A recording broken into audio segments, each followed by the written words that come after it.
rise.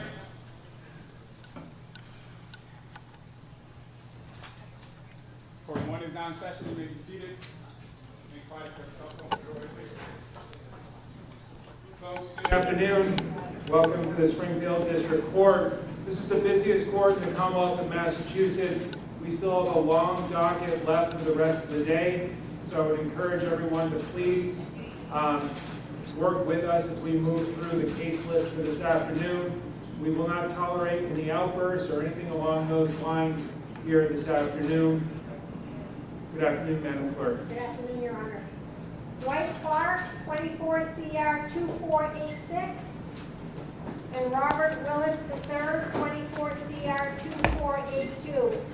Attorney Milo and Attorney Hamilton, do you waive the formal readings? Waive the formal reading, Madam Clerk. Waive the formal reading as well, Madam Clerk.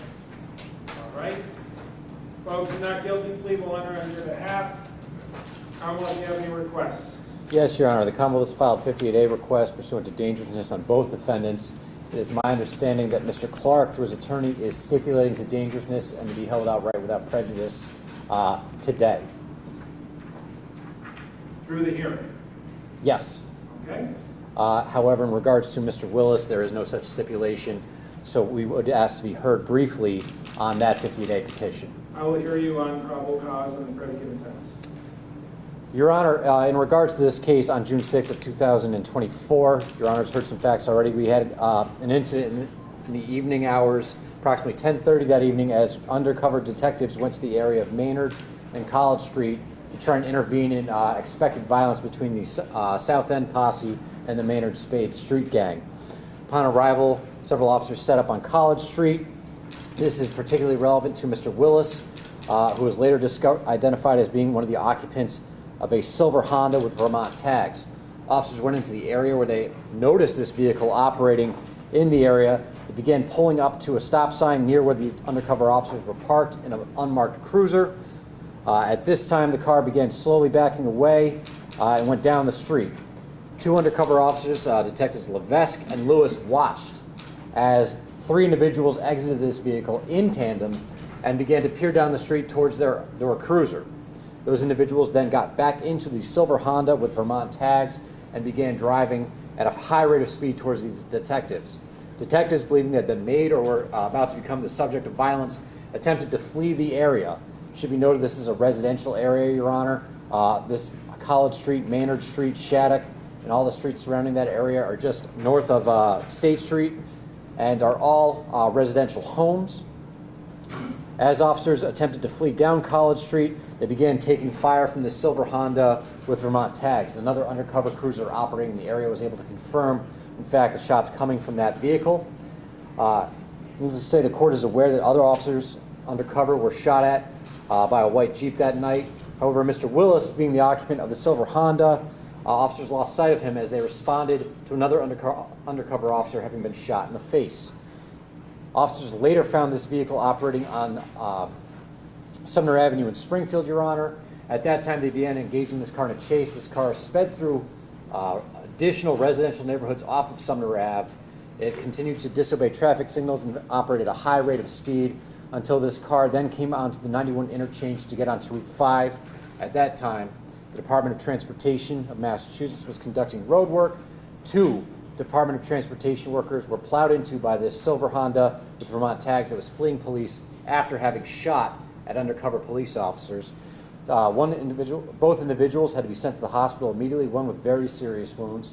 That vehicle then proceeded to crash into a private car that we have later determined was operated by a pregnant woman who had to go to the hospital. However, it will be fine. It had also crashed into a Mass Department of Transportation vehicle. Upon crashing into that Department of Massachusetts transportation vehicle, three individuals alighted from the car, similar in build and clothing to the individuals spotted by undercover detectives on College Street, and they then began to jump down a 30-foot embankment and flee the police.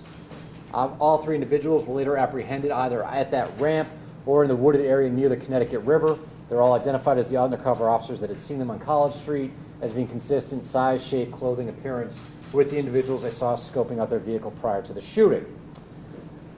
Located on that exit ramp, Your Honor, where this car crashed, 3 handguns recovered from inside the silver Honda with Vermont tags.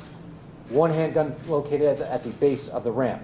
Two of these firearms were .45 caliber in nature and had rear selector switches attached, which again, as the court knows, are modifications made to firearms that allow them to switch from semi-automatic to automatic. So we now have two handheld machine guns located in this car, 3 individuals, 4 guns, 2 of which are automatic at this time, after shooting at undercover police officers. Your Honor, the Commonwealth suggests that simply the firearms alone in the car would be enough.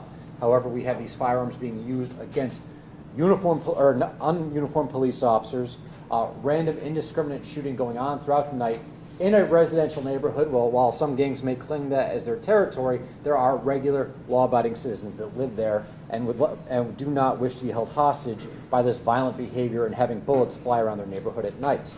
The violence in this case is extreme. Shooting at police officers, then injuring people while attempting to flee is the exact kind of behavior that makes it difficult for the court to find conditions of release that would reasonably assure the safety of the Springfield police officers, of the community, and any other potential victims in this case. Your Honor, it's unclear at this time whether or not these individuals were firing at what they believe to be rival gang members, or if they in fact knew they were undercover officers. Based on some intelligence coming from the juvenile courts, it seemed there might be some intention among some of the younger gang members to earn some notoriety by shooting at undercover police officers. If that's the case, then this is egregious. If that is not the case, it's still egregious because they're firing into cars where they don't know who was in there. So these individuals before you have demonstrated the prerequisite danger to the community that I think allows the court to act on this motion. Please allow my recitation of the facts and narrative to serve as the probable cause for the motion to revoke bail. In regards to Mr. Clark, he has 2 open and pending cases in the Superior Courts of a firearms nature as well, Your Honor. So these are individuals that are playing around with heavy weaponry and using it indiscriminately. I'd ask they be held.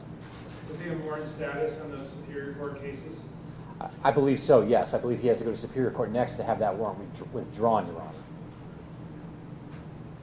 Counsel, do you wish to be heard on probable cause and the predicate offense? On behalf of Mr. Willis, I do not wish to be heard. All right. In addition, Your Honor, maybe housekeeping, maybe this is not an issue for you. However, Mr. Willis is quite obviously injured. His hand was in no condition to be printed as he was being brought to court. We would be most likely filing a motion at the 50-day hearing on the 19th, this Thursday, to have prints taken at that time, should Mr. Willis's condition improve. All right, we filed a motion. I'll entertain it. Do you have any objection to that?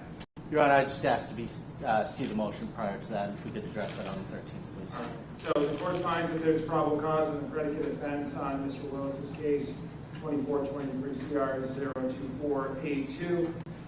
Defendant will be held without right to bail pending a full hearing, and that's on 6/13 this Thursday.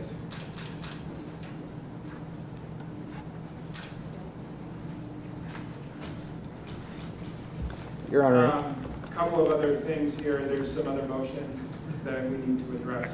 So on the revocation motion, that motion is allowed. I'll be taking Mr. Clark upstairs, Your Honor. I would just ask that it be set without prejudice at this time, and all right. but I will take him upstairs after this hearing for those warrants to be removed. So that's allowed without prejudice. 9:10. For a pretrial hearing, Your Honor. How long was he in warrant status for?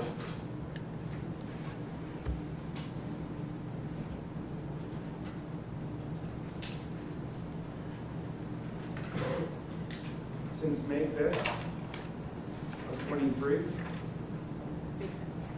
That's correct, Your Honor. It's May 5th of 2023. And on the Commonwealth's motion for order of pretrial detention, that motion is allowed in its entirety, 120 days. Oh, and on that, we have some motions that we need to look at. Any objection to the motion to preserve, Commonwealth? Well, I have 2 before me. Well, On the Dwight Clark matter, motion to preserve evidence. I have no objection to preserving any video camera footage that the Springfield Police has obtained. Provided that it is in our possession, we will preserve it. And that, I believe, is to the city of Springfield to preserve any evidence. That's correct. And on the And counsel, your other motion was allowed. Thank you, Your Honor. And counsel, on the Willis matter, you have a motion for notice prior to the 58A hearing. Do you wish to be heard on that? Just briefly, Your Honor, we're just requesting that any of that evidence the Commonwealth has in its possession or custody or control that be turned over to us prior to the 58-day hearing. I'd ask a question about what I'm expected to provide under number 5, the substance of any proffer the Commonwealth intends to make at the hearing. Again, Your Honor, if there's anything that exists. You folks want to talk about this and then get back to me? Oh, I provided police reports, Your Honor, that contains all the witnesses and most likely covers the bulk of the evidence at the 58A hearing. If I have additional photographs or videos that come to me before that time, I'll be certain to provide them if I intend on entering them.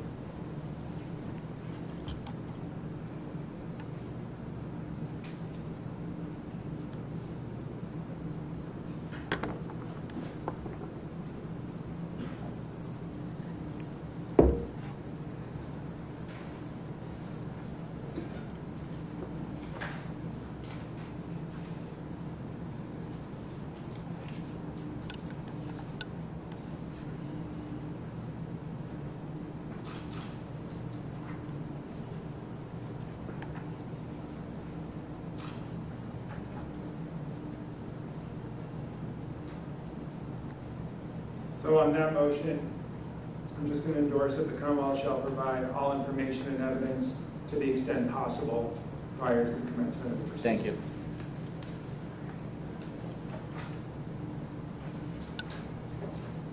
The defendants are advised if they commit a new crime while these cases are pending, their bail can be revoked. They can be held without right to bail all the way to the day of trial. Your other motion was allowed. Is there anything further? Your Honor, the motion to preserve as well. Yes. Thank you. Anything that's in our custody, we will preserve. And it's directed at the city of Springfield that is allowed to the extent that they wish to object at some point, they can come in and do so. Thank you. All right? And a motion for funds, Your Honor. That was allowed. Thank you very much. Anything further? Nothing further from the Commonwealth, Your Honor. Nothing Thank you. further, Your Honor. No, Your Honor. Thank you. All right, that'll conclude this hearing. The date on the Clark matter, July 10th, I believe we said. 7/10. Thank you. Thank you. I'll step up. Court all rise.